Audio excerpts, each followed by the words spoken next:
श्रोतेहो नमस्कार. आपण ऐकत आहात स्नेहालयाचं लोकमाध्यम रेडिओ नगर 90.4 FM. आवाज तुमचा.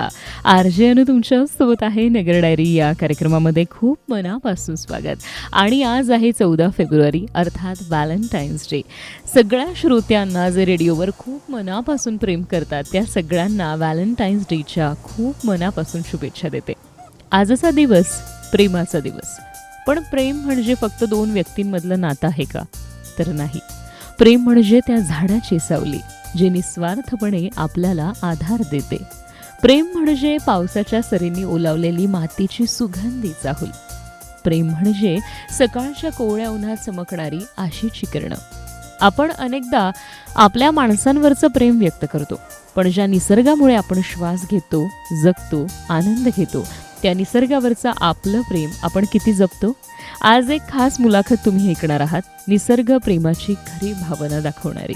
निसर्गाशी जुळलेलं नातं, त्याची जपणूक आणि त्या प्रेमातून मिळणारा आनंद या जोडप्यांना मिळतोय, या दाम्पत्यांना मिळतोय.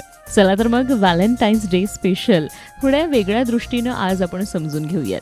कारण खरं प्रेम तेच असतं जे निस्वार्थ असतं, टिकाऊ असतं आणि सगळ्यांना आनंद देतं. तर आज आपल्यासोबत आपल्या स्टुडिओमध्ये आहे जयराम सातपुते आणि दीपा सातपुते, ज्यांनी निसर्ग संवर्धन करत झाडांची खूप मनापासून काळजी घेतली आहे आणि त्यावर संशोधनसुद्धा ते करत आहे. आणि त्याचबरोबर शिक्षक या नात्यानं मुलांना सुद्धा ज्ञानदानाचं खूप महत्त्वाचं काम करतात. तर फुलांवर आणि मुलांवर प्रेम असणारं हे दाम्पत्य यांच्याशी आज आपण नगर डायरी या कार्यक्रमातून संवाद साधूयात. नमस्कार नगरकर, मी जयराम सातपुते. आपण ऐकत आहात रेडिओ नगर 90.4 FM. आवाज तुमचा. नमस्कार नगरकर, मी दीपा सातपुते. आपण ऐकत आहात रेडिओ नगर 90.4 FM. आवाज तुमचा.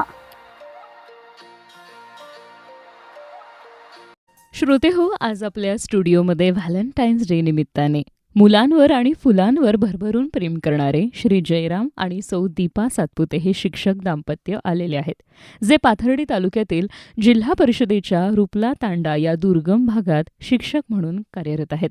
तिथे ते मुले घडवण्याचं काम करतायत, तर आपल्या शहरामधल्या भिंगार या ठिकाणी त्यांच्या गच्चीवर आणि अंगणात अतिशय सुंदर वैविध्यपूर्ण कमळांची बाग फुलवलेली आहे. चला तर मग त्यांच्या या मुलांवरच्या आणि फुलांवरच्या प्रेमाबद्दल अधिक सविस्तर त्यांच्याकडूनच आपण जाणून घेऊयात. सगळ्यात आधी सातपुते सरांकडे मी येते. सर, आपल्या दोघांचं निसर्गावर अगदी निस्सीम प्रेम आहे, हे आम्हा सर्वांना तर माहितीच आहे. पण या प्रेमामुळेच आपण आपल्या घराच्या गच्चीवर आणि अंगणात जी बाग फुलवलेली आहे त्याबद्दल काय सांगाल? खरं सांगायचं तर मला तर लहानपणापासूनच पशु, पक्षी, कीटक, वनस्पती यांची खूप आवड होती प्रचंड. आणि म्हणूनच घराच्या गच्चीवर आणि अंगणामध्ये माझ्या नेहमी वेगवेगळ्या प्रकारची झाडं लावलेली असायची. एक छोटीशी गच्चीवरची बाग मी नेहमी फुलवलेली असायची. आणि लग्नानंतर तर काय, मग मला दीपाच्या रूपात एक खूप छान साथ मिळाली. आणि या साथीमुळंच आम्ही दोघांनी मिळून घराच्या गच्चीवर आणि अंगणातील बाग जी आहे ती फक्त झाडांची गर्दी न ठेवता तिथं वेगवेगळ्या प्रकारचे अभ्यासपूर्वक झाडं लावायचेच आम्ही दोघांनी मिळून ठरवले.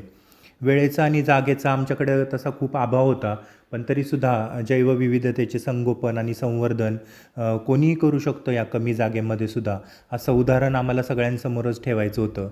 आणि याच्यासाठीच मग आम्ही या कमी जागेचा योग्य वापर करून या जागेमध्ये पक्ष्यांना फळे आणि परागकण देणारी झाडे, फुलपाखरांचा जन्म होणारी झाडे, फुलपाखरांना मध देणारी झाडे, याबरोबरच अतिशय वेगवेगळ्या प्रकारचे दुर्मिळ झाडे, कीटकभक्षी वनस्पती, वेगवेगळ्या प्रकारच्या महावेली त्या ठिकाणी लावल्या.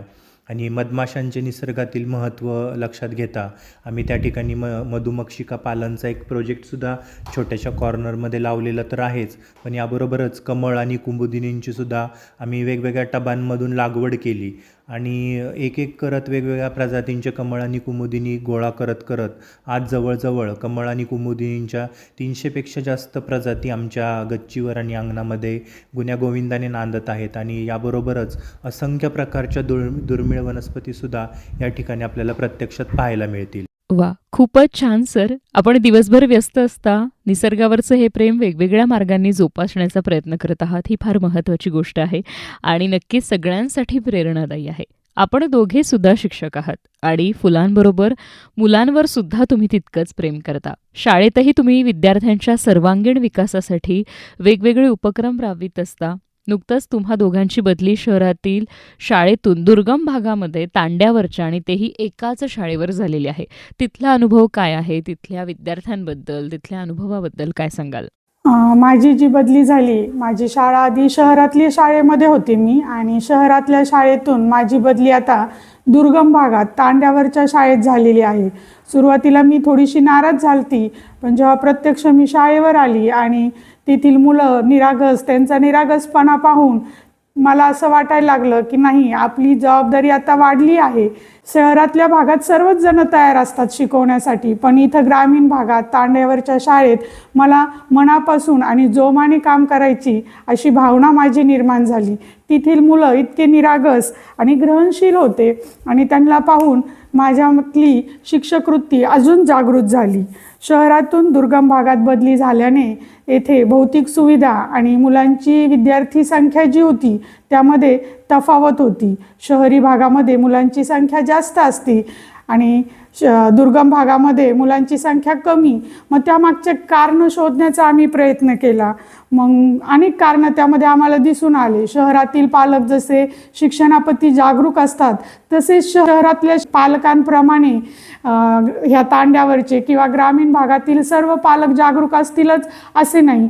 तांड्यावरच्या लोकांचा मुख्य व्यवसाय किंवा ग्रामीण भागातील पालकांचा मुख्य व्यवसाय शेती असल्यामुळे शेती कामासाठी पालकांना लवकर आपल्या कामाकडे जावे लागते आणि मग मुलांना शाळेत सोडण्याची अडचण निर्माण होते. मग शाळेत सोडवायला त्यांना कोणी नसल्यामुळे त्यांची शाळा बुडते, मग गैरहजेरीचे प्रमाण वाढते.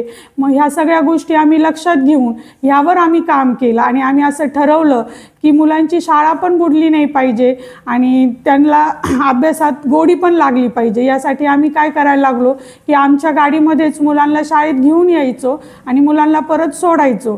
त्याच्यामुळं काय झालं की मुलांची नियमित शाळा झाली, मुलांचे गैरहजेरीचे प्रमाण कमी होऊन मुलांना शिक्षणाची गोडी निर्माण झाली.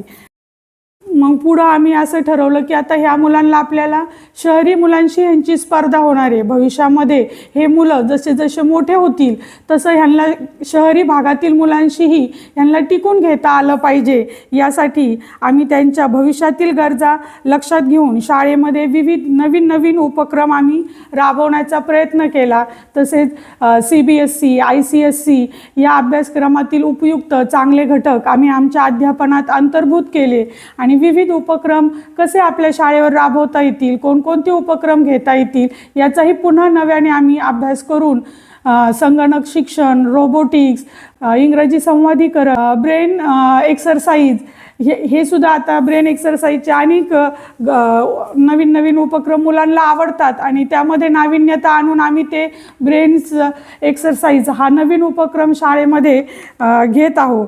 त्याच्यामुळं मुलांमध्ये आनंदाचे वातावरण निर्माण झाले. अशा पद्धतीने आम्हाला तिथे जरी शाळा बदलली तरी आम्ही जोमाने आमचं काम करत आहोत आणि आम्हा दोघांनाही असं वाटतं की आमची जी ही शिक्षकाची नोकरी आहे आम्हाला लाभली हे खरंच आम्ही भाग्याचं समजतो. कारण ह्या मुलांच्या रूपाने आम्हाला आमचं पुन्हा बालपण जगण्याची संधी या शिक्षकी नोकरीमुळे आम्हाला भेटत आहे आणि त्याचे आम्ही खूप त्या नोकरीबद्दल आम्ही खूप समाधानी आहोत आणि आम्ही स्वतः भाग्यवान आहोत असे आम्हाला दोघांना नेहमीच वाटते. तुम्ही दोघांनी आत्तापर्यंत ज्या ज्या शाळांमध्ये सेवा दिली आहेत किंवा ज्ञानदानाचं काम केलं आहे त्या शाळांच्या गुणवत्तेचा आलेख उंचावत गेला. तिथल्या मुलांनी राज्यस्तरावर, जिल्हा स्तरावर सुयश मिळवलंय. बंद पडण्याच्या मार्गावर असलेल्या काही शाळा तुम्ही गेल्यानंतर जोरदारपणे सुरू झाल्यात, ही नक्कीच पॉझिटिव्ह गोष्ट आहे. यामागं काय कारण आहेत किंवा अशा कुठकुठल्या नावलौकिक शाळेमध्ये आत्तापर्यंत तुम्ही हे यश मिळवलंय? मला असं वाटतं की यश हे कधीच एकट्याचं कधीच नसतं. पण जर सर्वांनीच आपापल्या कर्तव्याप्रती जाण ठेवली आणि आपलं काम जर मनापासून आणि प्रामाणिकपणे जर आपण करत राहिलो तर आपोआपच आपल्या भोवती एक चांगल्या लोकांची साखळी तयार व्हायला सुरुवात होत असते, असा आमचा अनुभव आहे. आणि अशा लोकांच्या सहकार्यामुळेच आपण जे चांगलं काम करतो त्याच्यामध्ये आपल्याला त्यांचं सहकार्य तर मिळतंच, पण ते चांगलं जे काम आहे ते यशस्वीरित्या आपल्याला पुढंसुद्धा नेता येत असतं. आणि म्हणूनच अशा यशांमध्ये अशा लोकांचा, अशा पालकांचा, आपले सहकारी शिक्षक असतील किंवा प्रशासनातील सहकार्य करणारे जे आपले अधिकारी आहेत तर ते असतील, तर त्यांचासुद्धा खूप मोलाचा वाटा असतो असं मला वाटतं. म्हणजे त्याचं सगळं श्रेय सगळं माझंच आहे असंही नाही.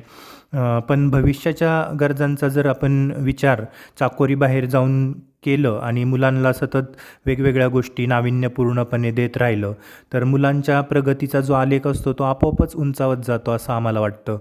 अध्ययन अध्यापन जी प्रक्रिया आहे ती खरं तर विद्यार्थी केंद्रित असायला हवी.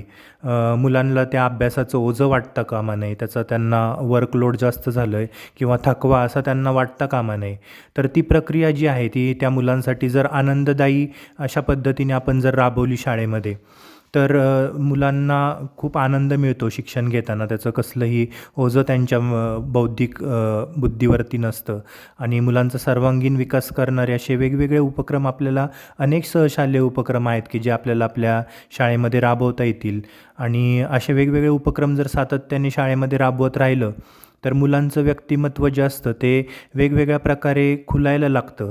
आणि आमच्या शाळेमध्ये आम्ही हेच सातत्याने करत आलो आहे आणि म्हणूनच आमच्या शाळेतल्या विद्यार्थ्यांचा जो प्रगतीचा आलेख आहे तर तो नेहमी उंचावलेला दिसून येतो.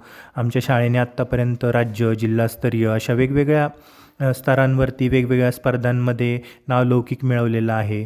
त्याच्यामध्ये मग वेगवेगळ्या प्रकारच्या शिष्यवृत्ती स्पर्धा परीक्षा असतील, वेगवेगळ्या प्रकारच्या प्रज्ञाशोध परीक्षा असतील, गणित विज्ञानचं जे प्रदर्शन आहे त्याच्यामध्ये सुद्धा वेगवेगळ्या मॉडेलला आत्तापर्यंत आमच्या विद्यार्थ्यांना जिल्हा आणि राज्यस्तरापर्यंत यश मिळालेलं आहे.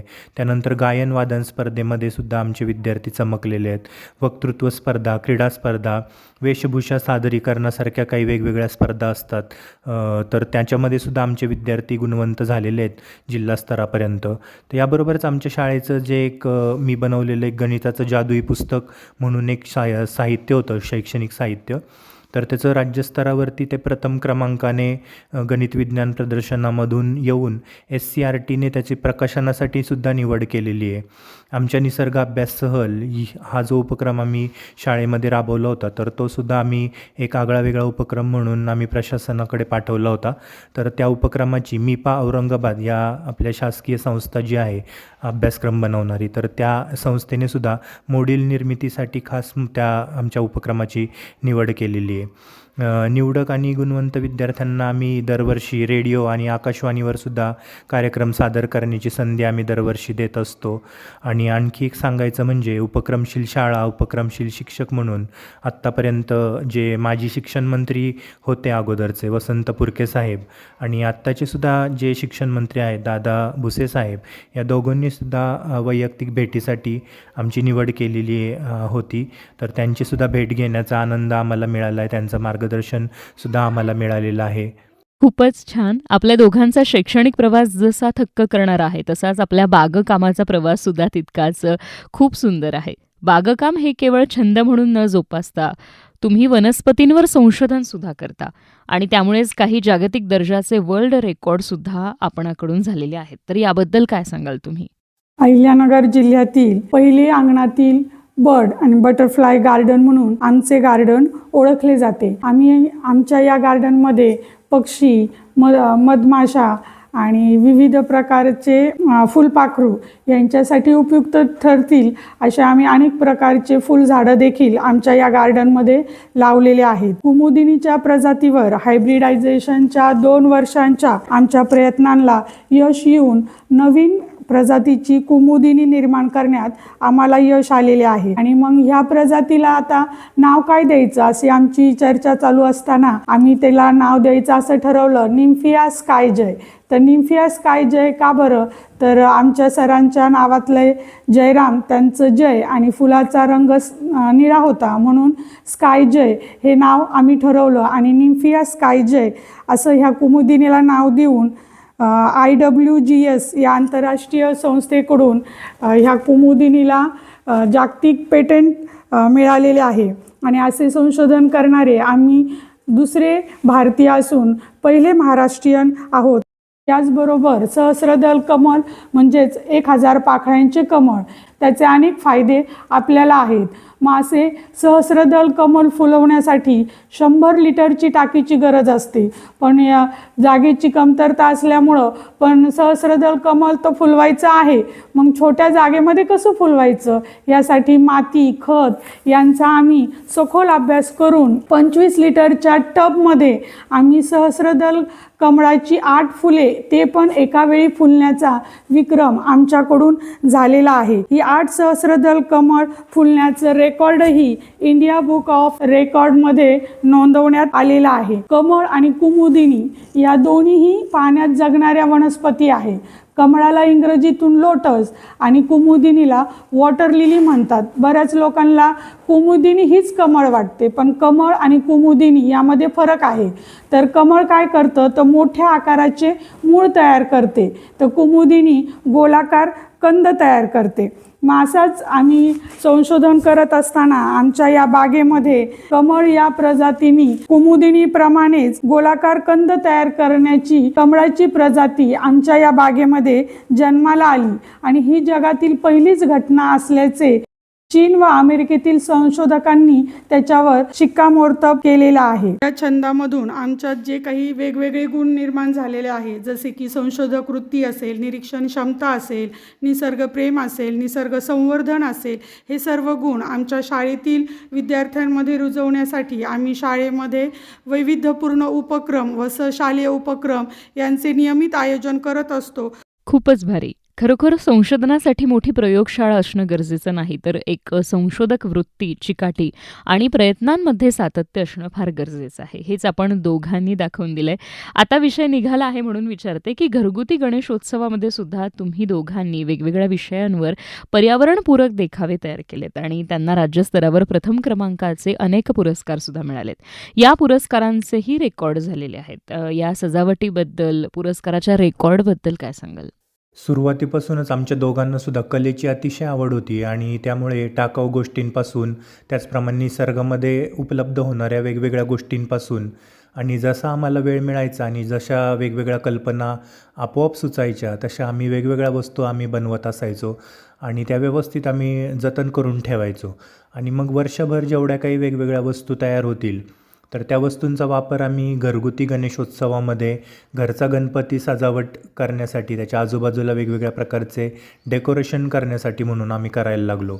आणि पुढं मग नंतर हळूहळू एखादा जनजागृतीपर विषय हाती घेऊन मग त्या सजावटीमध्ये विविध विषयांवरती आम्ही हलते देखावेसुद्धा तयार करायला लागलो. तर त्यावेळेला महाराष्ट्र राज्य प्रदूषण नियंत्रण मंडळ मुंबईची जी खूप मोठी संस्था आहे, तर तिच्यामार्फत दरवर्षी राज्यव्यापी घरगुती गणपती सजावट स्पर्धांचं आयोजन केलं जायचं आणि अनेक वर्षांपासून त्यांचा हा उपक्रम होता आणि त्याच्यामध्ये आम्ही दरवर्षी सहभागी व्हायचो. तर आम्ही सादर केलेल्या या देखाव्यांना 2011 ते 2022 तब्बल 12 वर्ष राज्यस्तराचं प्रथम क्रमांकाचं सर्वोच्च पारितोषिक मिळालेलं आहे आणि 25 वर्ष आम्हाला सलग जिल्हास्तरीय प्रथम क्रमांकसुद्धा मिळालेला आहे याच्यामध्ये. तर या सजावट करताना त्याच्या सजावटीमध्ये प्लास्टिक किंवा थर्माकॉल या दोन्हींचा वापर न करता अगदी कापूस, सुतळी, कागद, भुस्सा, शाडू माती अशा वेगवेगळ्या पर्यावरणपूरक वस्तू वापरूनसुद्धा आपल्याला खूप सुंदर सजावट नक्कीच करता येऊ शकते. तर हे आम्ही या आमच्या देखाव्यांमधून दाखवत असायचो आणि म्हणून आमचे जे देखावे आहेत ते खऱ्या अर्थाने वेगळे ठरले जायचे. पुरस्कारार्थी म्हणून ते सगळ्यांसमोर यायचे. आणि या देखाव्यांमध्ये आम्ही याबरोबरच समाज प्रबोधनाची सुद्धा आम्ही जोड देत असायचो. तर त्याच्यामध्ये आम्ही जे वेगवेगळे विषय हाताळलेले आहेत, तर त्याच्यामध्ये पूर समस्या, भूकंप, स्त्री भ्रूणहत्या, मुलींचे शिक्षण, दुष्काळ, वृक्षतोड, सेंद्रिय शेती, पक्षी संवर्धन, चांद्रयान, नदी प्रदूषण, तर असे वेगवेगळे विषय आम्ही हाताळलेले आहेत. आणि हे देखावे इतके सुंदर व्हायचे घरगुती स्वरूपाचे की ते छोट्या छोट्या मुलांचं आकर्षण तर ते असायचंच, पण याबरोबरच मोठ्या लोकांनासुद्धा ते खूप पसंतीला उतरायचे. आणि म्हणून गणपतीचे पूर्ण 10 दिवस आम्ही ते देखावा आमच्या घरातला ठेवायचो आणि 10 दिवस भिंगारच नाही तर संपूर्ण नगर शहरामधून खूप लोक भेटी द्यायचे. आणि पुरस्कारांमध्ये सुद्धा एक प्रकारचं सातत्य आल्यामुळं दरवर्षी आमच्या देखाव्यांना भेट देणाऱ्या लोकांची संख्यासुद्धा दरवर्षी वाढायला लागली आणि यातूनच खूप चांगल्या लोकांशी ओळखी झाल्या, खूप चांगल्या चांगल्या कलाकारांशी मैत्री झाली आणि घरगुती गणेशोत्सव स्पर्धेमुळं आमच्या अंगी जी हस्तकला होती ती सादर करण्यासाठी आम्हाला खूप सुंदर व्यासपीठ निर्माण झालं. आणि खऱ्या अर्थाने महाराष्ट्र राज्य प्रदूषण नियंत्रण मंडळ जे आहे, जे अनेक वर्षांपासून हा सुंदरसा उपक्रम राबवित आहे, तर ते खऱ्या अर्थाने त्यांच्यामुळं आम्हाला हे व्यासपीठ मिळालं आणि म्हणूनच आम्ही त्या मंडळाचे नेहमीच आम्ही ऋणी राहू. तर मग या हस्तकलेच्या माध्यमातून टाकाऊपासून टिकाऊ वस्तूंची निर्मिती करण्यामागे जी काही दूरदृष्टी किंवा सृजनशीलता परमेश्वराकडून आम्हाला लाभलेली आहे, तर ती सृजनशीलता, ती दूरदृष्टी विद्यार्थ्यांमध्ये सुद्धा आपल्या रुजली पाहिजे. तर यासाठी सुद्धा आम्ही वेगवेगळे उपक्रम मग शाळेमध्ये राबवत असतो. म्हणजे थोडक्यात काय, तर ही कला हे जे काय गुण आमच्यामध्ये आहेत, तर ते विद्यार्थ्यांमध्ये रुजवण्यासाठी आम्ही सातत्याने नेहमीच प्रयत्न करत असतो. खरंच तुम्ही दोघंही सर्व गुणसंपन्न आहात असं मी म्हणेन. वेगवेगळ्या क्षेत्रामध्ये तुमचं काम जे आहे ते सुरू आहे. तुमच्या हातून घडणारे विद्यार्थी खूप छान घडत आहेत. पुढेही घडत राहतील असा नक्कीच विश्वास आहे. तुमची ही आगळी-वेगळी बाग आणि हे तुमचं संशोधनाचं ठिकाण जर श्रोत्यांना पाहायची इच्छा असेल आणि तुम्ही शाळेत राबवलेले उपक्रम आपल्या शाळेमध्ये राबवायचे असतील, तर त्याबद्दल नगरकरांना कसं मार्गदर्शन मिळेल? आठवडाभर शाळा असल्यामुळं आमचा आठवड्याचा पूर्ण आम्ही बिझी असतो आणि रविवारचा जो सुट्टीचा दिवस आहे तो आम्ही आमच्या बागेच्या कामासाठी, बागेचे देखरेख करण्यासाठी देत असल्यामुळं की आम्हाला प्रत्येक वेळी प्रत्येक माणसाला प्रत्यक्ष भेट देऊन त्याला मार्गदर्शन करणे हे जमत नाही. मग अशासाठी काय करता येईल ह्याचा विचार करून मग आम्ही निसर्गाशी संबंधित यूट्यूब चॅनल सुरू केलेले आहे व तसेच आमचे विविध शैक्षणिक उपक्रम आपणाला पाहता यावे, आमचे उपक्रम सर्वांपर्यंत पोहोचावे यासाठी देखील आम्ही शाळेचे स्वतंत्र यूट्यूब चॅनल सुरू केलेले आहे. मग हे यूट्यूब चॅनल तुम्ही सर्च कसं करायचं, तर रूपला तांडा स्कूल असं सर्च करून तुम्ही आमच्या शाळेच्या चॅनलला कधीही भेट देऊ शकतात. तर जयराम दीपा सातपुते लोटस गार्डन असं सर्च करून तुम्ही आमच्या बागेला केव्हाही भेट देऊ शकतात. खूप खूप धन्यवाद सर आणि मॅडम. तुमच्याशी बोलून खूप आनंद वाटला. आणि जाता जाता या माध्यमातून लोकांना, नगरकरांना आणि श्रोत्यांना काय संदेश देते? खरं तर संदेश देण्याइतपत नक्कीच आम्ही दोघेही महान नाही आहोत, पण तरी पण जाता जाता श्रोत्यांना विनंतीवजा आम्ही असं सांगू इच्छितो की आपल्याकडं जागा नाही किंवा आपल्याकडं वेळ नाही आहे किंवा झाडे लावणे हे आपलं काम नाही आहे, ते वनविभागाचे काम आहे, असे वेगवेगळे कारणे सांगून निसर्ग संवर्धनाकडे दुर्लक्ष करून आज अजिबात चालणार नाही आहे. तर घराच्या गच्चीवर किंवा इतक्या कमी जागेमध्ये सुद्धा जर आपल्याला निसर्ग संवर्धन जर करता येऊ शकत असेल, तर प्रत्येकाने यथाशक्ती ते प्रयत्न करून आपण असे पद्धतीचे प्रयत्न करायला हवेत असं आम्हाला वाटतं. आणि जर आपण असं केलं तर आपण या पृथ्वीचं आयुष्य नक्कीच वाढवू शकू. एखाद्या झाडाला पण बघा, फुलण्यासाठी, फळं येण्यासाठी जसं योग्य प्रमाणात खत, पाणी आणि योग्य वातावरणाची गरज असते, अगदी तसंच प्रत्येक मुलाचे सुद्धा तसंच असतं. प्रत्येक मूल म्हणजे परमेश्वराची अद्भुत आणि अद्वितीय अशी निर्मिती असते. जगातील कोणतेच दोन मुले समान नाही आहेत. प्रत्येकाच्या आवडीनिवडी, बुद्धिमत्ता, सृजनशीलता ही वेगवेगळी असते आणि त्यामुळेच त्या सर्वांना अभ्यास या एकाच तराजूत कधीच मोजू नये. त्यांची कधीच एकमेकांशी तुलनासुद्धा करू नये. प्रत्येक मूल हे वेगळ्या विषयात, वेगळ्या क्षेत्रात उच्चतम प्रगती करू शकतं. आपलं नावलौकिक त्या क्षेत्रामध्ये ते मिळू शकतं आणि ते क्षेत्र शोधण्यासाठी, निवड करण्यासाठी प्रत्येक पालकांनी आणि प्रत्येक शिक्षकांनी त्याला मदत करणे हे खूप गरजेचे आहे. प्राथमिक स्तरावरचं जे शिक्षण आहे ते जर आपण त्याच्यामध्ये वैविध्यपूर्णता ठेवली, ते बालकेंद्रित ठेवलं, आनंददायी ठेवलं, तर नक्कीच विद्यार्थ्याला भविष्यामध्ये जेव्हा ते मोठे होतील त्यावेळेला त्यांना त्यांची स्वतःची वास्तविक आवड आणि आपले वास्तविक क्षेत्र निवडायला नक्कीच मदत होईल व आपल्या आवडीच्या क्षेत्रात तो नक्कीच उच्चतम अभिव्यक्ती करू शकेल.